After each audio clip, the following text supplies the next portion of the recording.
Welcome, trust builders. I'm Sue Dyer, and this is Lead with Trust, where we explore how leaders can build their business on a foundation of trust and reap the rewards of becoming the top performer in their market. Leaders that understand how to use and leverage trust are uniquely positioned to disrupt their industry and dominate their market. Distrust of businesses and business leaders is at an all-time high. Trusted businesses must have trusted leaders, and your team, your customers, and your vendors are waiting for you to step up and elevate the level of trust in your business. My hope is that this podcast can help you start your trusted leader journey. So welcome to Lead with Trust. Today we are so privileged to have Dale Lovell with us. He is a co-founder, I believe it is, of a company called ADYOULIKE. And I can't wait to learn more. So welcome. And I always start off with a weird question. So tell me a little bit about when you were in what would be equivalent to high school for you. What kind of groups, what group did you belong to? What groups? Okay, it's a good start. So a little bit about me, I suppose. So my background, maybe some of your listeners might not be so familiar with my accent. I'm British, but I grew up in West Wales, so I'm Welsh. So I spent my teenage years or my early life speaking English and Welsh, and I grew up in a very small town, rural West Wales area. In terms of the kind of groups of people I hung around with, it was quite a small secondary school. I suppose there was a combination of what Americans might call jocks. in terms of that element. I was the area I'm from, and Wales is quite famous for rugby.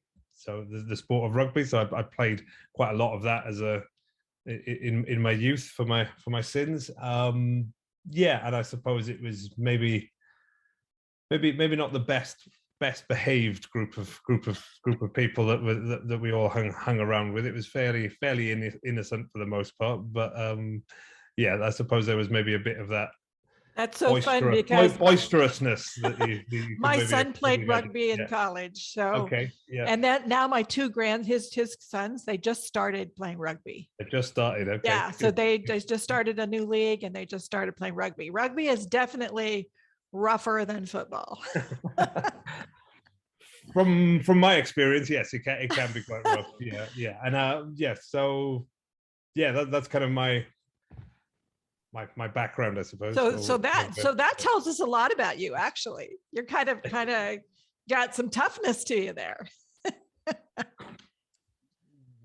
Not sure. Yeah, I think rugby is a very one thing I do find with rugby. It's quite it's a competitive sport, obviously, and it's a team sport, which maybe helps with some aspects of entrepreneurship or life, if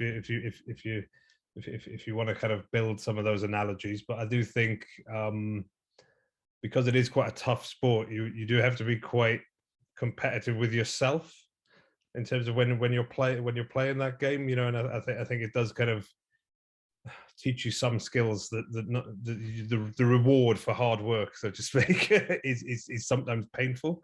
I don't know yes, if that makes perfect sense, but nothing comes easily is maybe the no. Yeah. No, I remember my son was probably a junior or senior, and he had organic chemistry final. And he had gotten a concussion in one of his rugby games.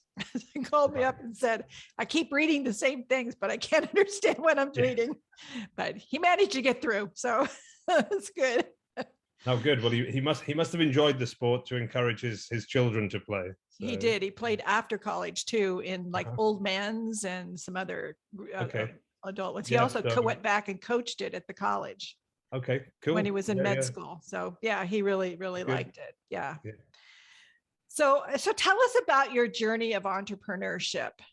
How did you kind of get to where you are, and in the business you have? And then I also want to know a lot more about your business. Cool. So I suppose my route to becoming an entrepreneur is maybe I don't know whether it's a well-trodden path or not, but my background, let's go another way then. I'm from an area of Wales where I think a lot of people work for themselves. My farmers, forestry workers, builders, and whatnot there. So I think I've always kind of grown up in an environment of people working for themselves. Post kind of graduating from university, I um, for my sins, I wanted to be a writer. I think a journalist in my kind of youth. I saw that as a viable career path, mainly because I hated maths at school, and anything kind of numerical to some extent. I couldn't bear it, and I was always drawn towards English, history, literature, and stuff like that. And I had an interest in it, and I actually thought I could string a sentence together with a pen, and so essay writing, stuff like that, I felt was more my forte than looking at spreadsheets or science or elements like that. So I applied for a job straight out of university and got a job basically working on an internet startup, which was basically a new publishing venture. This was back in 2001, so the kind of early days of the internet. And I think the crosshairs of maybe wanting to work in publishing, writing something creative on that side of things, but also maybe a bit of a background in terms of self-employment, working for yourself, kind of fitted in well with that startup kind of culture, that maybe all hands on deck, that type of process or So placement. how many people were in the startup? How many people? So when I joined, I think there was 5 people. So it was So it's pretty much small. very much startup. And I think that played in a bit to my background, my mentality maybe at the time. I couldn't really imagine working in a very corporate environment and maybe going into some of those graduate schemes that white collar kind of stuff like that. I felt I didn't really have any kind of, I didn't know anybody from that kind of background, kind of growing up in an area where nobody really worked in offices. so I didn't have parents, friends of parents and stuff like that kind of had that background. And if I'm honest, my kind of office skills were fairly limited as well at that time. I'd not really done much office work. This was when nobody used computers as much as they did kind of now. So I struggled sometimes to type stuff up in Word essays and stuff like that. It was all quite new. Which, if you say that to a 20-year-old today, they'd look at you and go, "You're such an old man." But so long story short, I kind of got into that process. So what were you doing there? That company. So I was. Were you writing? An editorial assistant, basically. So I was, in the content team of 2 or 3 of us, and my job involved everything from writing articles on various different topics to being in charge of some of the competition entries. It was kind of like magazine-y type stuff. It was actually an over 50s website, and I was 21 years old. And the idea behind it was that it would be the gateway to the internet for the older generation, for silver surfers, which is quite a well-known phrase for a time. What attracted it to me, I think, was it was a job that paid, and it was editorial, great. It was better than bar work and stuff like that I'd been doing at the time. B, there was a breadth of content that you kind of wrote about. It wasn't kind of, right now I'm going to be writing about cars or just writing about gardening or something like that. I got to practice writing about all those kind of topics, which was good. And then on the editorial, on the assistant side, really, I was kind of learning how to edit websites at a very early stage. So it was half kind of front end development, half diving into the HTML code whenever we needed to update a page, stuff like that, which was all kind of learned on the job, all very kind of haphazard, no real kind of processes to it, but I enjoyed that kind of environment, and I ended up working there for about 4 years, doing various different roles. Ended up being more of the kind of publicist and editor for it. We used to do elements of what became kind of content marketing.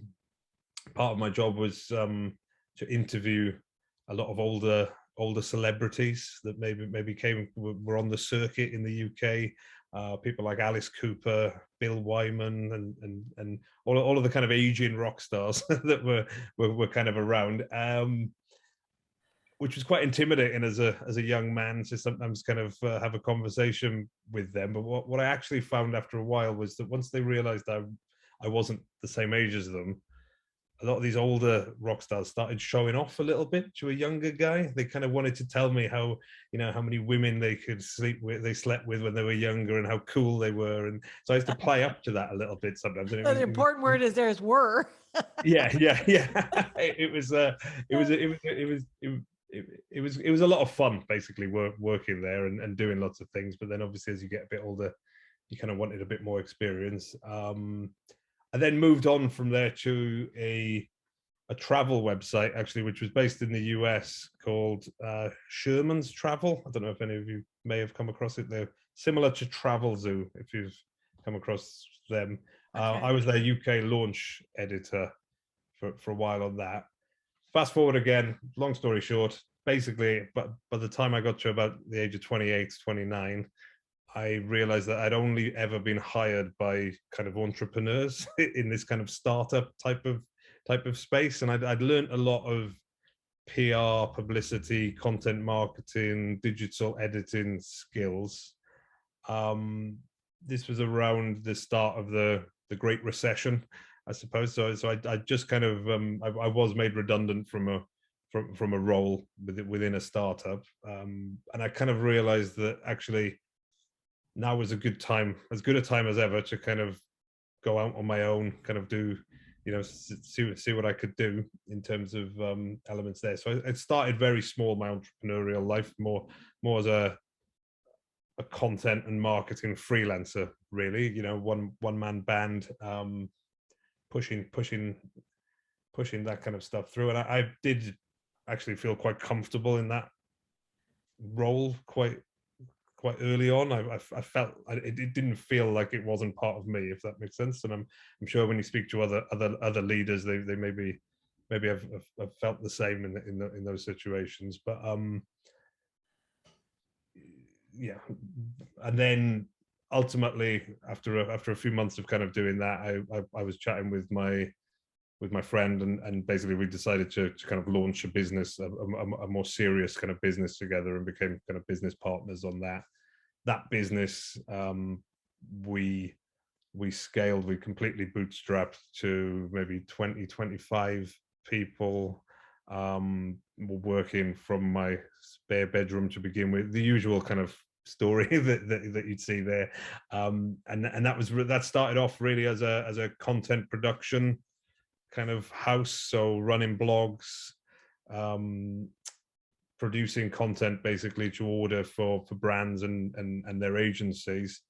That kind of morphed into then being part of the kind of content distribution side of things, so blogger outreach, a lot of the content marketing stuff. This is kind of about 10 years ago, 11 years ago, that kind of period. So not to bore you with too much SEO kind of speak, but it was around the time that Google changed a lot of their algorithms and rewarded content. That was kind of the background that I'd come into the marketing element bit with my content expertise.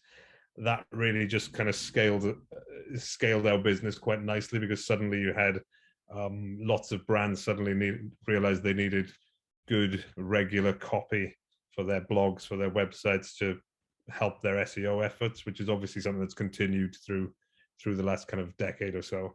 So we were in a good spot. We kind of identified that quite early on, and went kind of well on that, and it grew. And then we got more into that distribution side of things, working with our partners.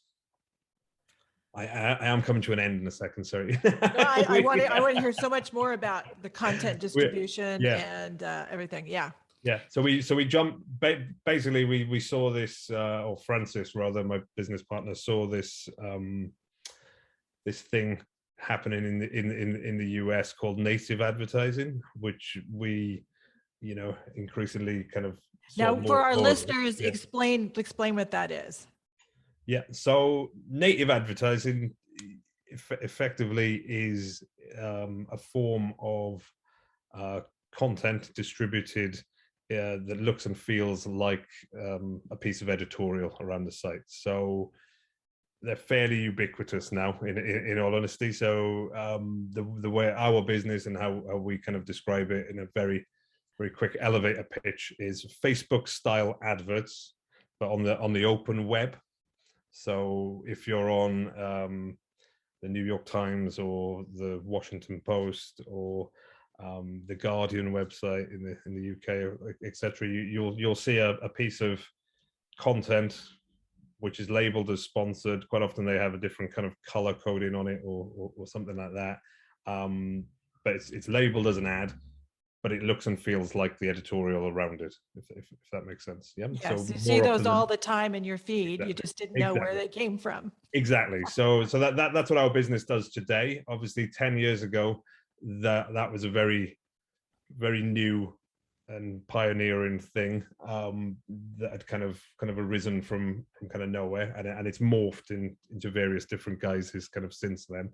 But the business, so we saw this thing called native advertising. We were the more we looked at it, the more we realized actually this is kind of what we're doing, but without the name attached to it at the moment. But what we didn't have was a bit of technology to kind of help us distribute that content. We felt like we had the kind of UK business relationships kind of there.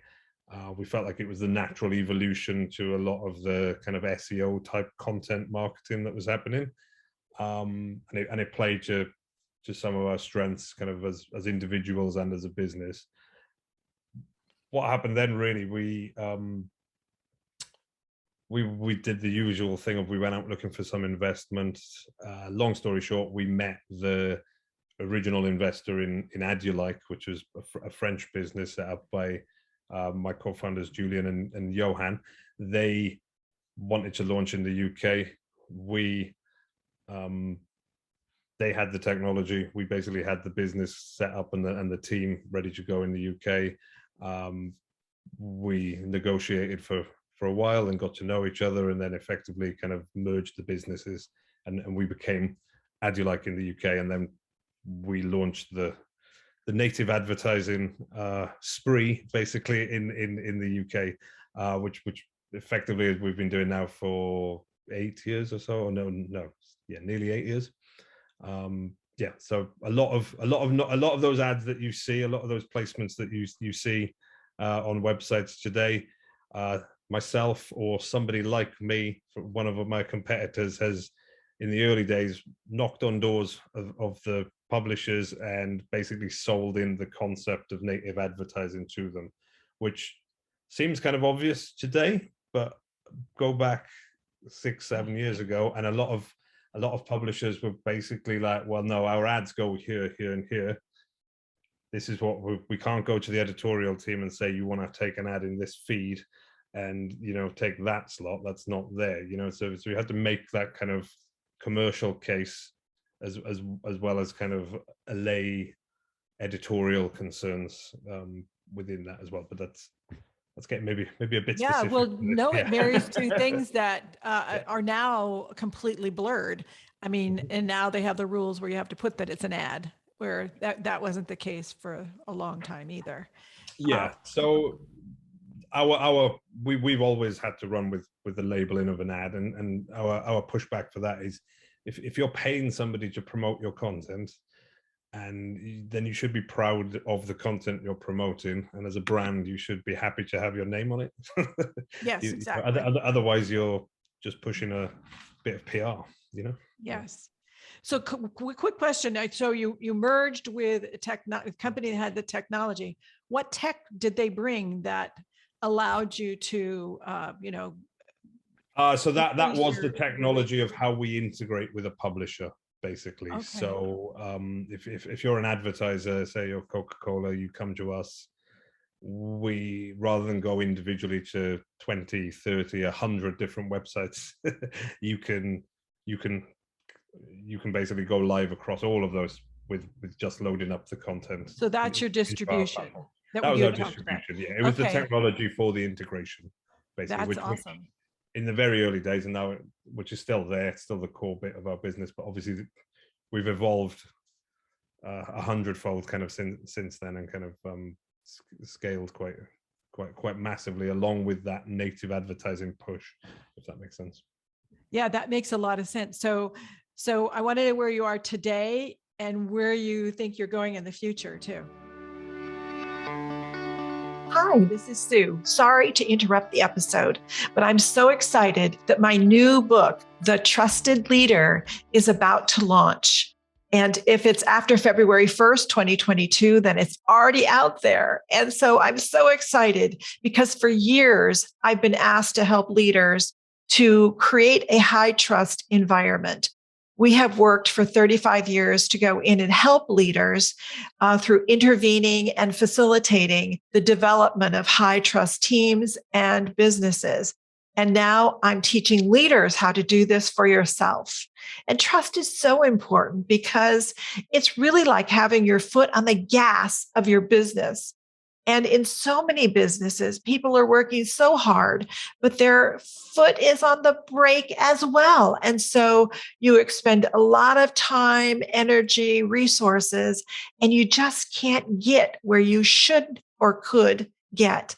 And so I hope you will go and get the book now and start your trusted leader journey.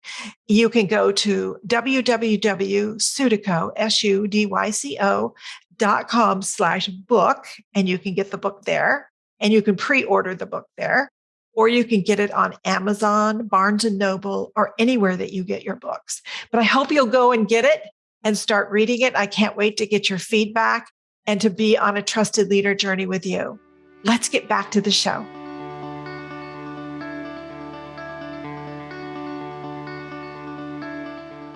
So today we're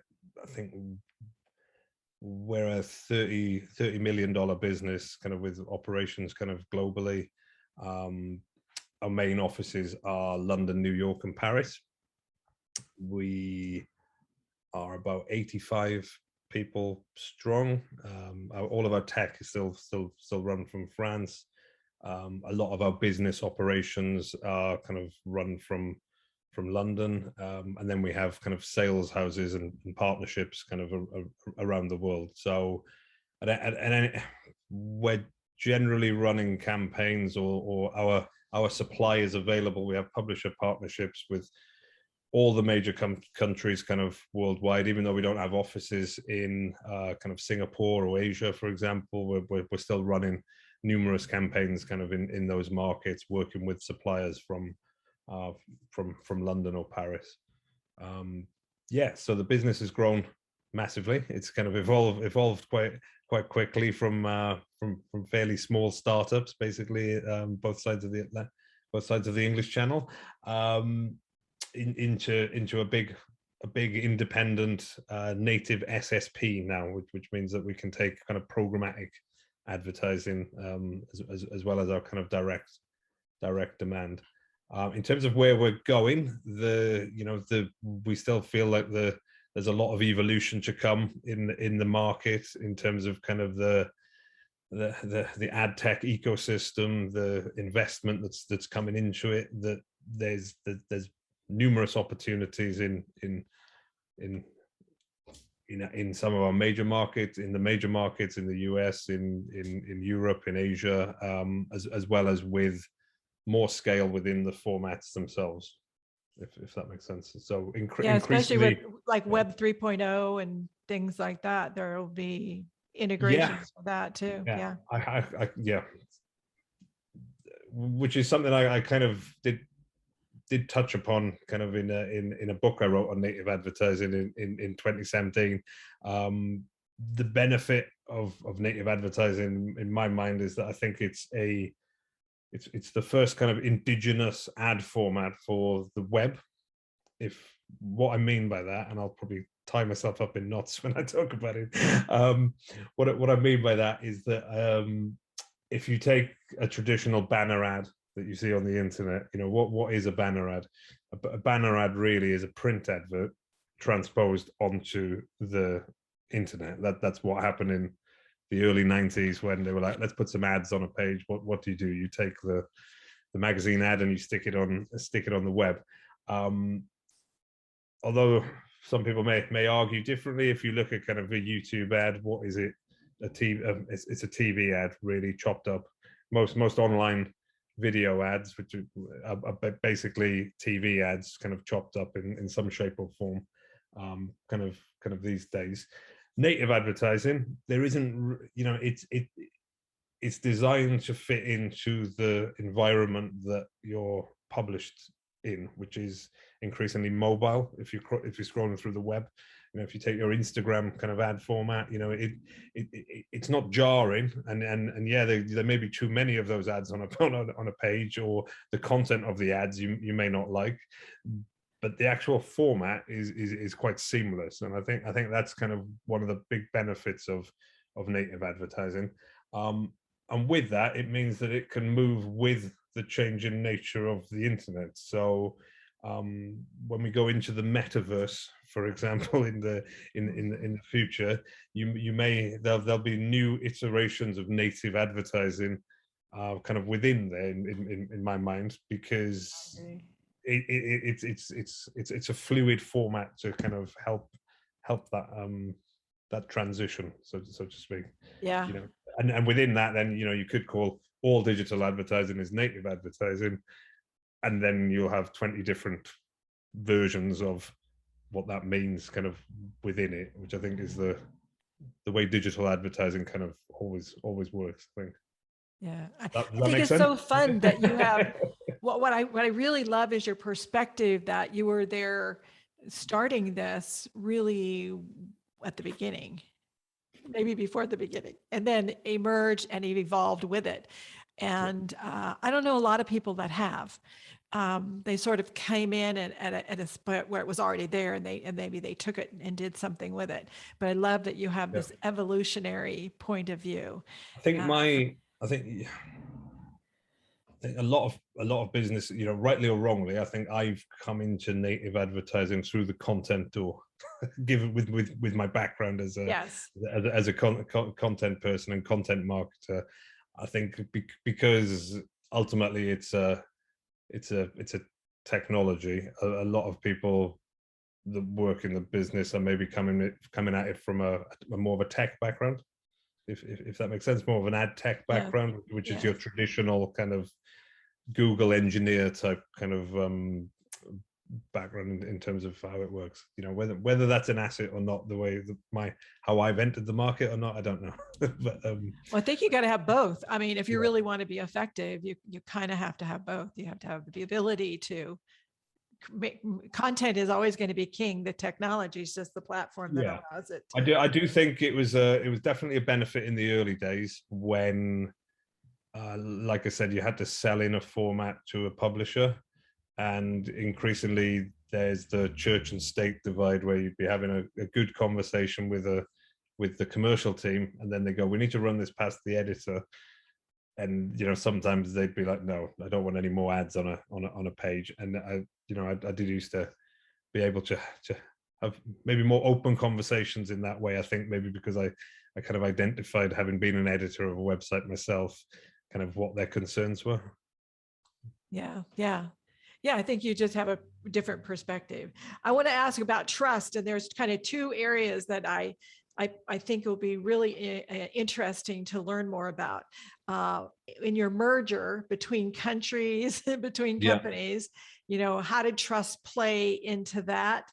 And then with your clients, because in really the person who's developing the content is the voice of the business. How does trust play into that? It's a good question. In terms of and this is many years ago now, actually, as well, the kind of merger. So I think ultimately if you before you go into any kind of business relationship, or when you enter any kind of business relationship, whether it's as a merging of companies or just as a key partner that you're working with, I think you have to kind of identify that you're on a similar tack. You kind of agree that you're working in the same direction, the same kind of space, and that you've got kind of some mutual goals that you're all working to achieve. I think that's the key thing to firstly establish. Something I always say when about my business partner Francis, and choose a business partner wisely. And from my point of view, the ultimate, yes, you have to trust each other obviously as business partners, and how that works. But the one thing I think, that if you don't have the same work ethic, then that is where trust and the relationship can kind of break down in the early days of a startup.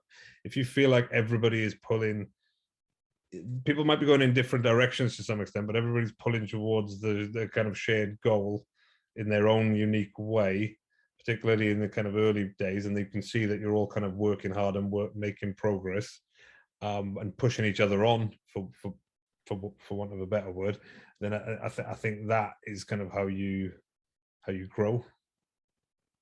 Yeah, and then you grow to trust that they're going to follow through and do as much as they can. And yeah, I think that's very wise. And I've done a lot of interviews and heard a lot of interviews, and I've never heard anybody say that before. Okay. in those articulate ways. But I think it really does. A lot of times we may put a lot of words around it, but it really comes down to work ethic. Yeah.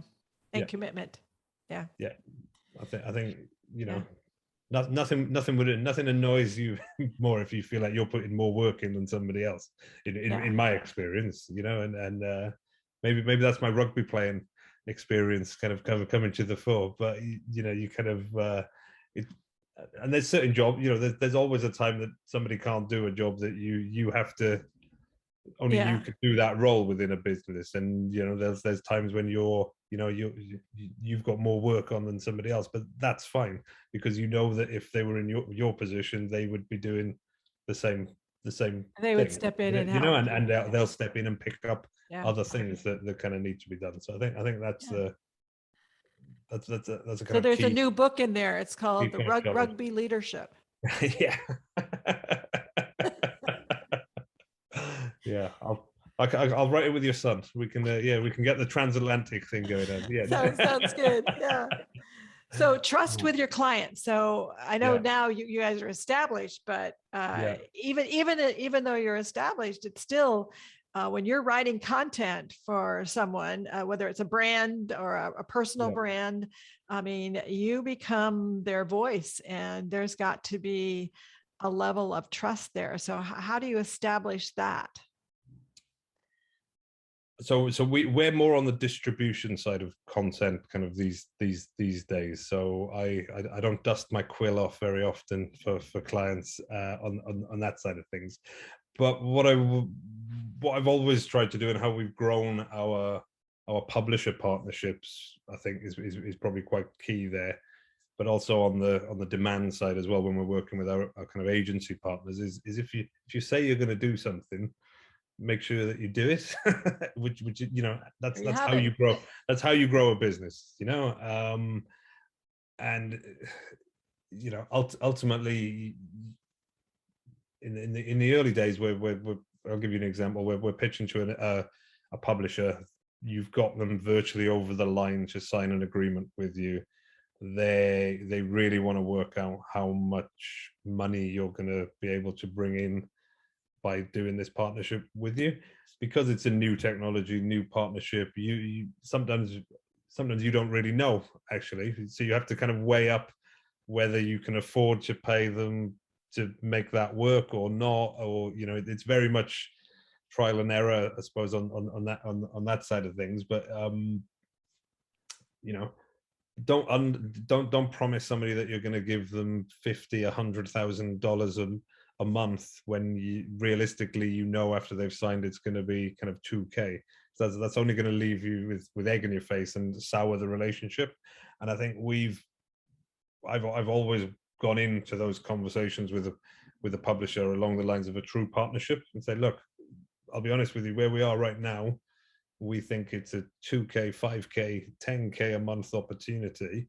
But if we can work together, I think over 3 months, we'll hopefully kind of scale that, you know, and that really has served us well, I think, not just me, but just how we've gone about kind of growing that with our publishers, because I know from their side they can't report to their bosses, oh yeah, I've got a 50K a month campaign partnership coming in, and now it's coming in at 5. You know, that's going to kill any kind of trust between you. But if you can under promise and over deliver, you're kind of getting there.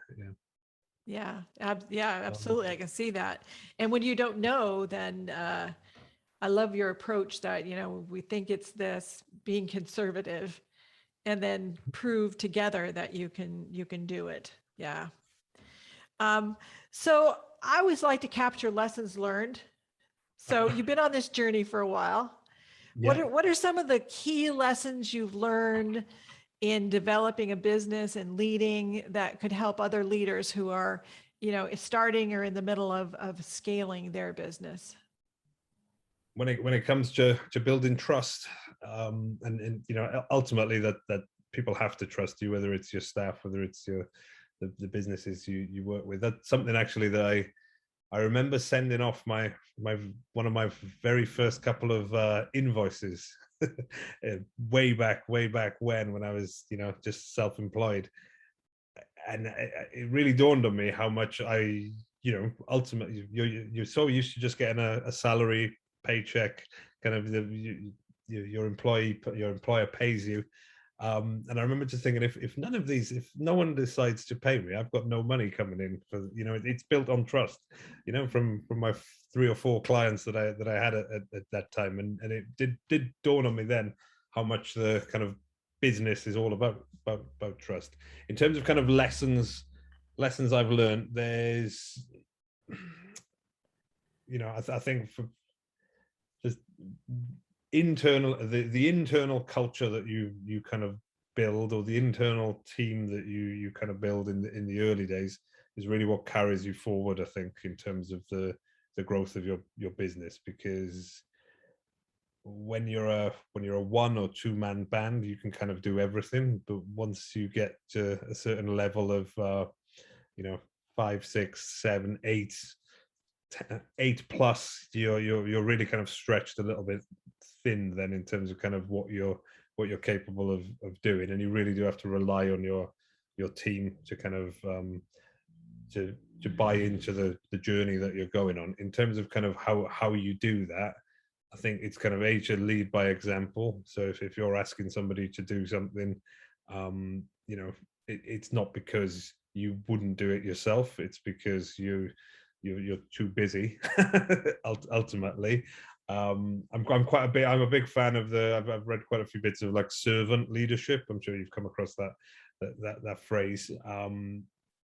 And I think naturally in the right startup environment, that is the leadership style that kind of works best. Because I remember in the early days, you know, you have a new starter starting, you're running the company, but actually what are you doing? You're building their desk because you know you need that team, or you're fixing the printer, you know, just little things like that you end up doing because, you know, it's not in your job description, and it's not no jobs beneath you in that kind of stage, I think. And I think that does build a nice kind of culture in terms of everybody chipping in to do everything. I think within that as well, I do think you have to, regardless of the size of your kind of organization, your business. I've always worked in startups, really, but I do think you have to be your authentic self. Now, I know there's a lot of stuff online about authenticity and, you know, what that looks like and stuff like that, but ultimately I think kind of treat people as you'd like to be treated. But I think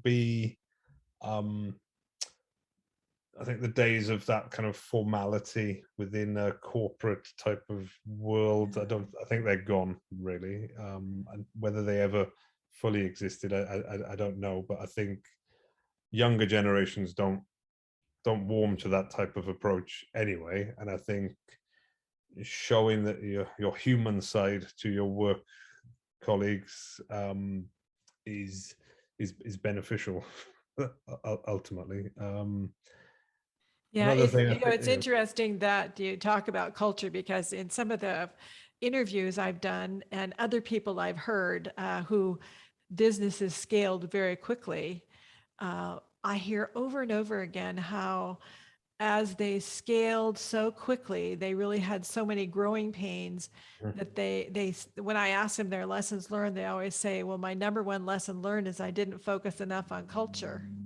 yeah, When I know that if you focused on culture, then your scaling would have been easier, because that would have created the norms and everyone would have normed to those, and then your scaling becomes a lot easier. So I've heard a lot of that story quite often. I'll be honest with you. I don't know if we nailed it perfectly or anything like that. These are my recollections, I suppose, and kind of my I think culture. It's a difficult thing to. I think if you just study how do I create the greatest culture and you go about trying to create it, in some ways that may feel a bit forced. So it's a very hard thing to. No, it really comes from the leader's mindset. The series of leaders mindsets that I've studied it for 35 years, and that's what we've seen. You can create it from the bottom up, but it falls flat if it isn't congruent with the leader. Yeah. All businesses in some shape or form take the guise of the founder to some extent, don't they? Yeah, they do. Because and your culture can be found in your policies, practices, and processes. So if you really want to know what your culture is, look at those. And then when they're inconsistent with what your values are, then you probably have some work to be done. No, and I think when you are growing fast, it is challenging, I think. For sure. It's and hard to I just think integrate the people, but if you can create this foundation, we found that it's quite effective. Yeah, and it's a question which I always find hard to answer when I'm interviewing people for roles in the business. They always ask you, they go, what's the culture like? And I genuinely say, I don't know if I'm the best person to answer that, because I'm one of the co-founders. Everyone you say it's like kind of me. knows me. Yeah. No, but it's more like, whatever I say might not be actually true, and then the opinion of what I tell you. So my answer to that question, really, to the majority of them, is that for a fast-paced, London-based digital advertising business, our kind of average turnover of staff is generally, or length of time that they work for us, is kind of 3+ years. That's pretty much true in tech. Which is very very good for our industry, and in London particularly, where maybe their first, second kind of career moves that people are within our organization, and we've got our kind of a strong kind of middle management team who have been with us kind of 5+ years now. So they've really been with us across that journey. So that does make a lot of that cultural stuff quite stable. Quite stable. And obviously it did help massively during COVID, when we were all suddenly talking over our laptops and not seeing each other, and that's that does pose some challenges there. Yeah. For sure. So if anybody wanted to get a hold of you and wanted to learn more, is there some way for them to contact you? So you can find out more about the business at ADYOULIKE.com. My Twitter handle is, I need to look this up now. It's Dale Lovell, LDN. I could maybe share that with you, actually. And obviously a quick search on LinkedIn and my face should pop up. And I do also publish a monthly newsletter called The Soup is Getting Cold, which is available on the Substack. And you need to tell us about The Soup is Getting Cold, because I just love it. Yeah. So that was something kind of born out of out of lockdown kind of last year. Obviously, my background is kind of journalism. As I said, increasingly the last few years, apart from writing the book on native advertising, I haven't really had much opportunity to do a lot of writing. I'm interested in speaking to business people, marketing experts, and whatnot. So I was also very keen to explore the Substack phenomenon, and kind of everybody creating newsletters. I subscribe to loads of these newsletters. So during lockdown, I basically felt like maybe I should explore that avenue, and I came up with the idea of a monthly interview newsletter where basically I chat with interesting people like your good self, and kind of write up the interview and kind of publish it, and it's grown nicely. It's scaling well. I'm really happy with it as a kind of side project, and keeps your quill busy. It keeps my quill busy. Yes, yeah, and. Well, I just appreciate you so much. I love your story. I love that the business has grown and it's scaled. And do you have one thing that you could leave with listeners on, something they could do today that would help them to be a more effective leader for their business? Praise in public, criticize in private. Wise words.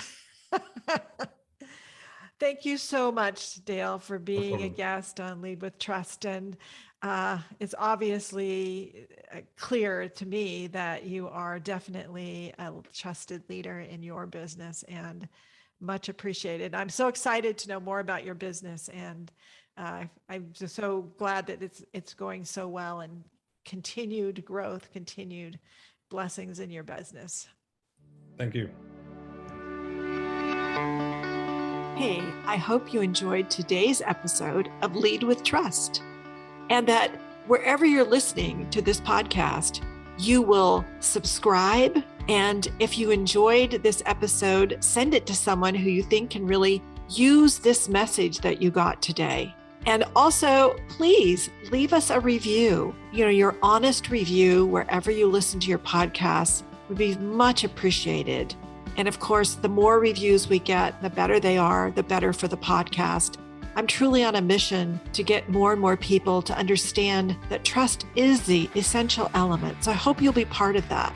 This show really exists to help you, leaders, to build your business on a foundation of trust, so that you can reap the rewards of becoming that top performer in your market.